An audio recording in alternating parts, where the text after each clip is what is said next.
En esta ocasión tenemos a Grupo Toma. Muchas gracias por estar acá. ¿Unos cuantos representantes de Grupo Toma? Unos cuantos representantes. Tenemos a Eduardo Guayo Pérez acá y a Matías Klenner. Quizás usted también puede introducir a los otros miembros del grupo. No sé si es posible. Ustedes son arquitectos de la Universidad Católica. ¿Los otros también son arquitectos de la Universidad Católica o son de otras universidades? Cuéntenos un poco. Bueno, gracias JP por la invitación. Sí, hay uno más, el Ignacio Saavedra, que es de la Católica, Ignacio Rivas de la Finis y nuestro querido miembro Leandro Capeto de la Universidad de Buenos Aires. ¿Están todos diseminados? Están todos diseminados ahora, sí. El Leo está en Australia, Saavedra está en Valparaíso en este momento y Rivas se encuentra en Londres. Estamos en plena diáspora. Muy bien. Vamos a ver las consecuencias de eso. Pero antes de entrar ahí, mi primera, más que pregunta, es como establecer una conversación sobre el contexto en el cual ustedes empiezan a no solamente reunirse como grupo de acción, sino filosóficamente, podríamos decir, esta como situación como un poco retrofuturista que tienen. De hecho, acabamos de ver su presentación que hacen alusión a la tele y al mismo tiempo, bueno, acá también estamos haciendo un programa de televisión, una influencia probablemente de ustedes también, a aspectos que tienen que ver con la proyección de las ciudades, la arquitectura y la sociedad en general, de una forma más amplia. No sé si puedo decir futuro o no, pero tengo esa sensación de que, a diferencia de lo que podía pasar en las tendencias como cíclicas de la arquitectura, que una cosa se pone de moda y después se vuelve a retomar y aparece de nuevo, ustedes quieren un poco ese esquema al retomar temas de trabajo en colaboración y colectivo y ciertas acciones, se podría decir. Entonces, eso rompe un poco a la tendencia como de la figura del arquitecto y los discursos de la autonomía en la arquitectura, que no tiene que ser ninguna referencia a otro tipo de ciencia o disciplina, y siguen con esta quizás cándida idea de que como colectivo podemos operar en el mundo la sociedad que se vuelve hoy. ¿Cómo lo ven eso? Ese aspecto como retrofuturista. Antes de entrar como en el contexto local de 2011, etc.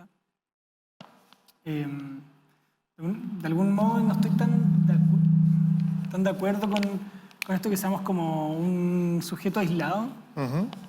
En el sentido que ya está muy en crisis. Nosotros somos solamente como un pequeño síntoma o manifestación del fenómeno, de la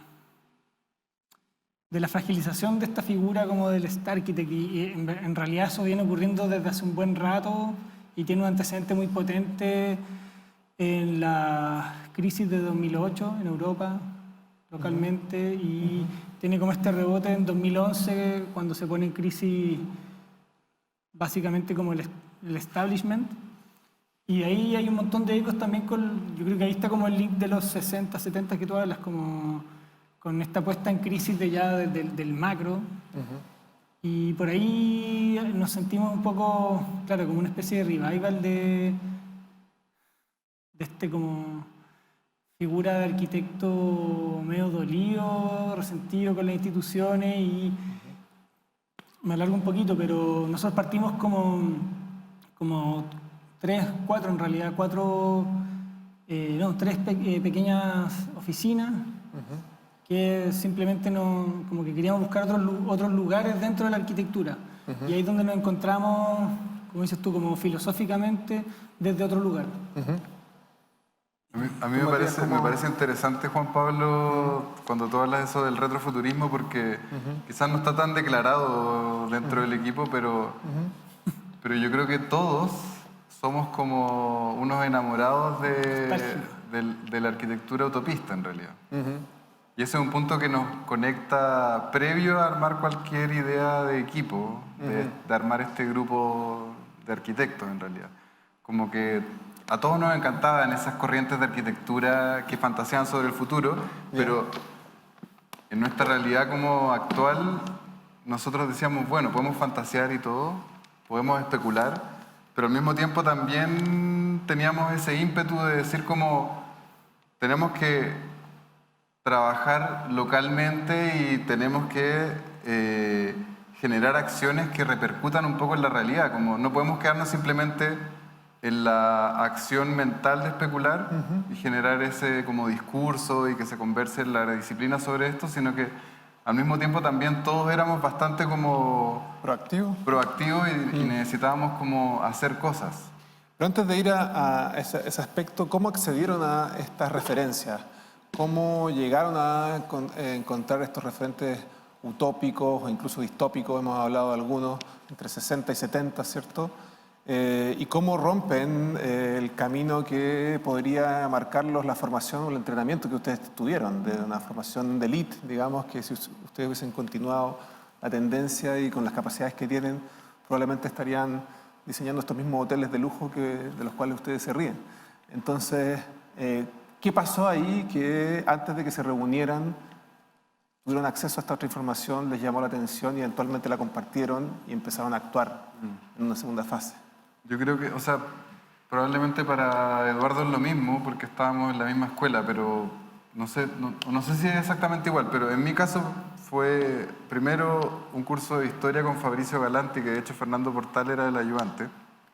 Fue el primer curso... Fernando Portal, también profesor de acá en la escuela de la UNDA. Sí. Bueno, ustedes también. Y Yo también. Probablemente el público que está acá. También.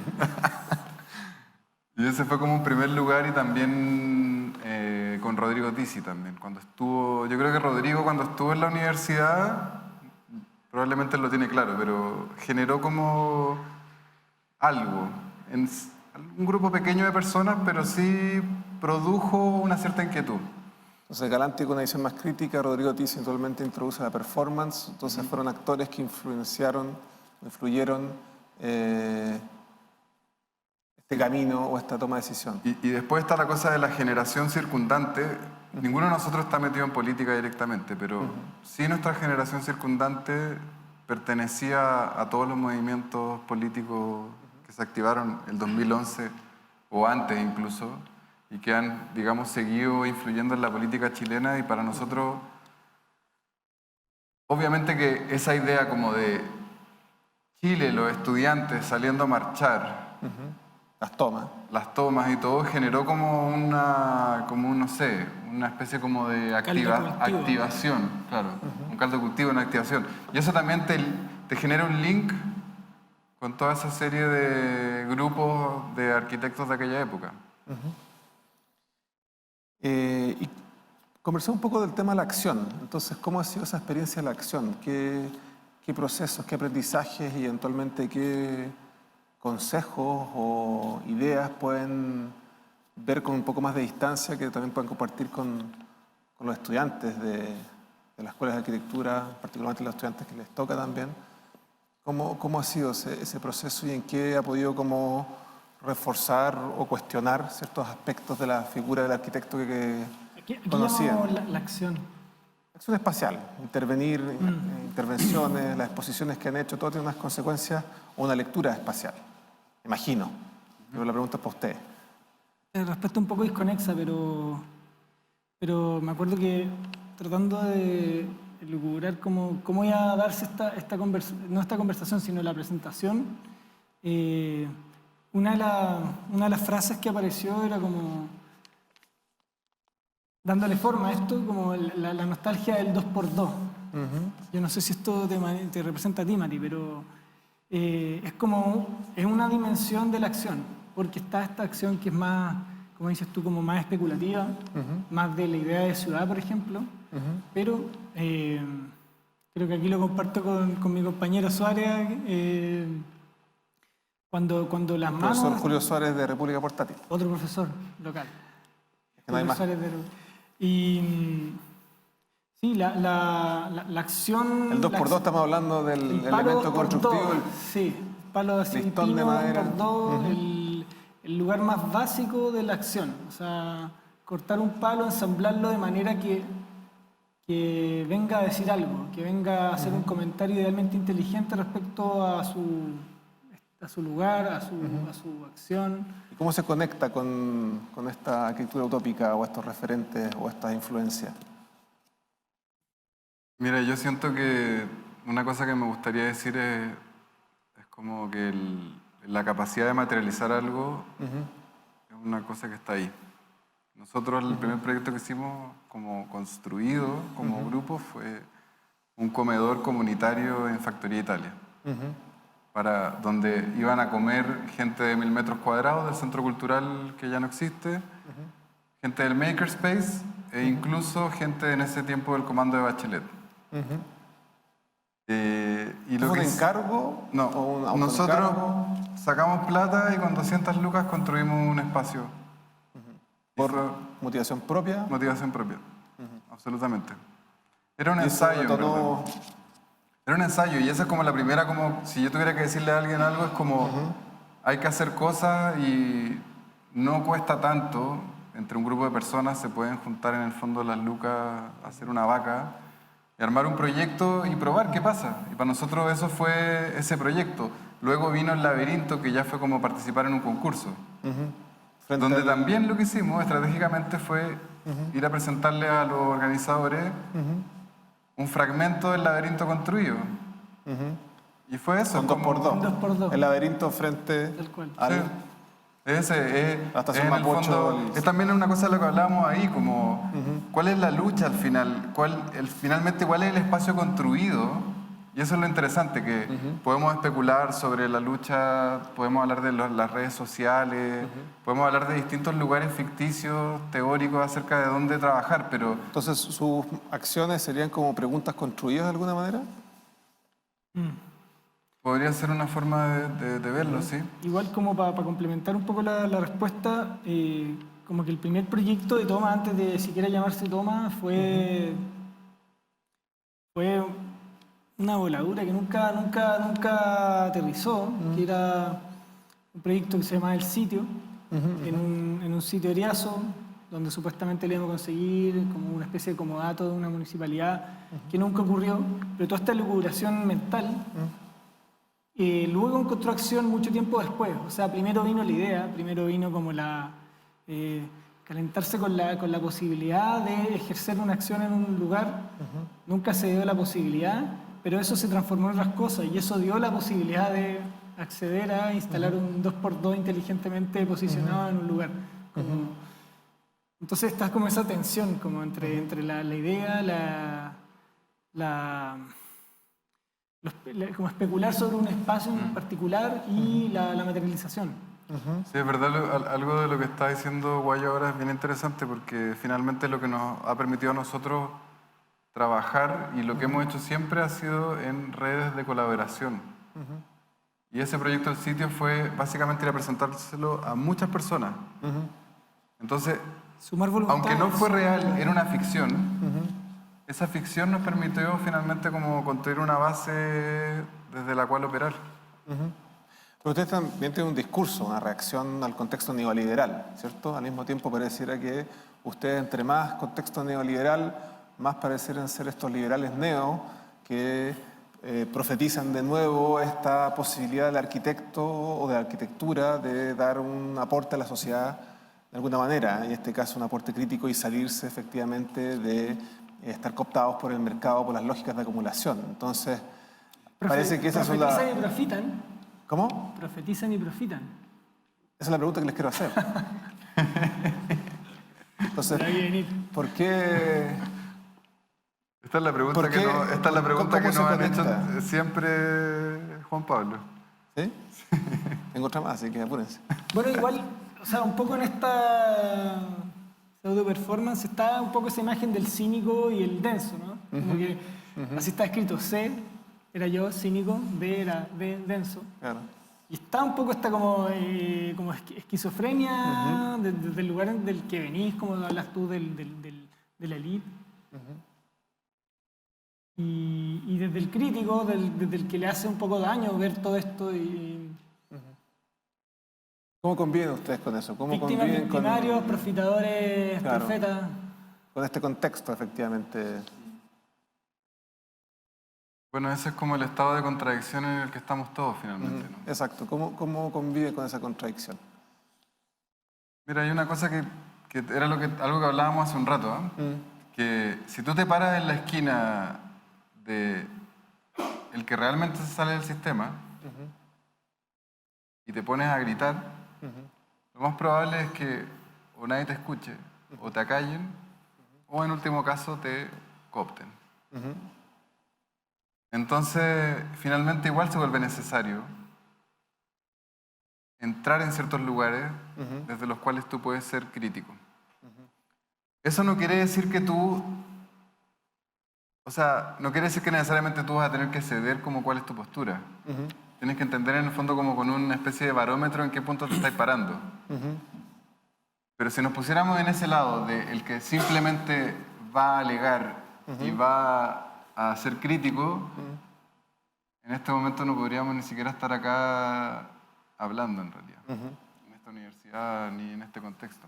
Hablemos de esa agenda entonces, ¿cómo manejar esa agenda? ¿Cómo medir el barómetro? ¿Cómo sobrevive Toma? ¿Cómo hay espejo? Toma, Amot, otras salidas que se desconocen.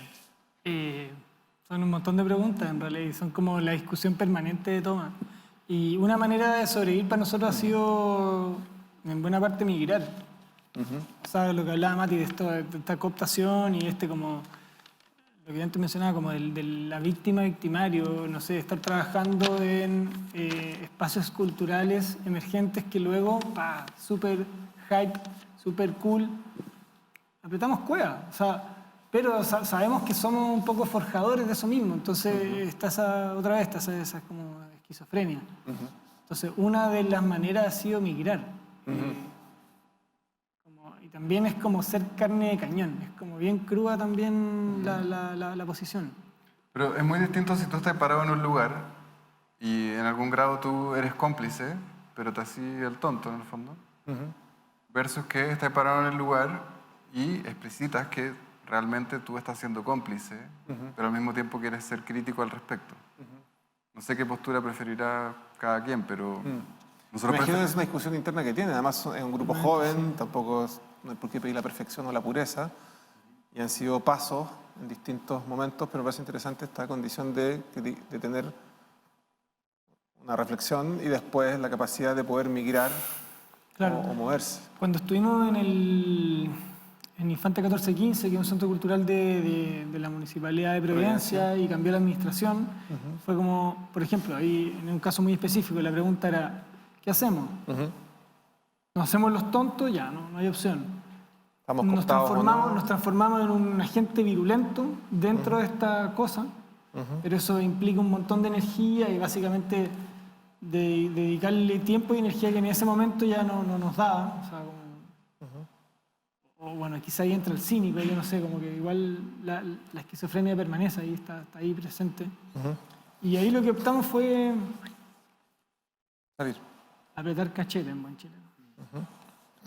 Bueno, antes que salgan corriendo, les quiero hacer el cuestionario final de la entrevista. La síntesis de Marcel Proust la pueden responder en conjunto, por separado, como quieran. ¿Cuál es su idea de la felicidad terrenal? ¿Eres?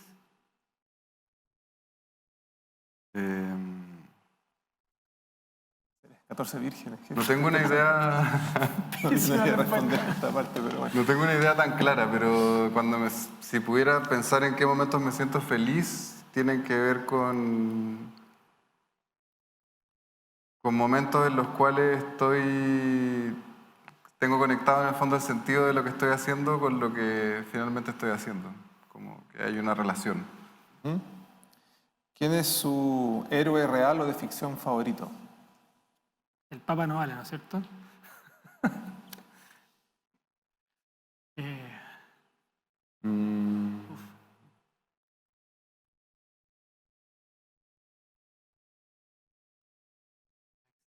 Si Toma podría ser como de Toma, ¿o no?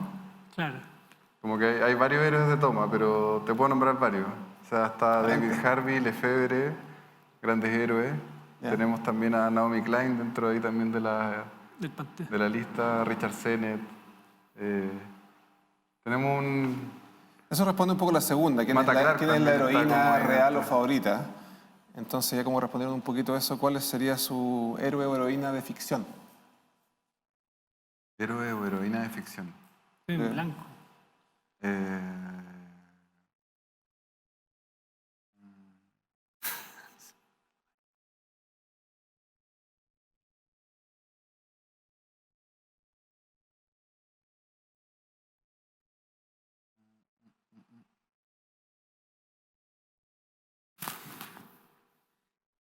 Uruguay era más bueno para esto que yo. Estoy bloqueado. Por responder después, pasemos a la otra. ¿Qué reforma admiran? ¿Qué reforma? La que está ocurriendo ahora es admirable y ¿Cuál sería esa? la... Feminista. Sí, la... La posible reforma. No, está pasando. O sea, es admirable, o sea, es increíble verla porque nos sacude a todos, a todos. Pero igual, bueno, con Toma igual tuvimos como ese ímpetu inicial que fue, no sé si no se puede llamar reforma, pero un poco las movilizaciones estudiantiles de las que participamos en el 2006 y el 2011. Y esa referencia Ustedes estaban ahí. imposible de soslayar, que es la de los 60. Sí, el 68 obviamente que está como presente muy fuerte. Y para terminar, ¿cuál es su moto? O lema. ¿Cómo era el que he dicho No tú? tengo por qué estar de acuerdo con lo que siento.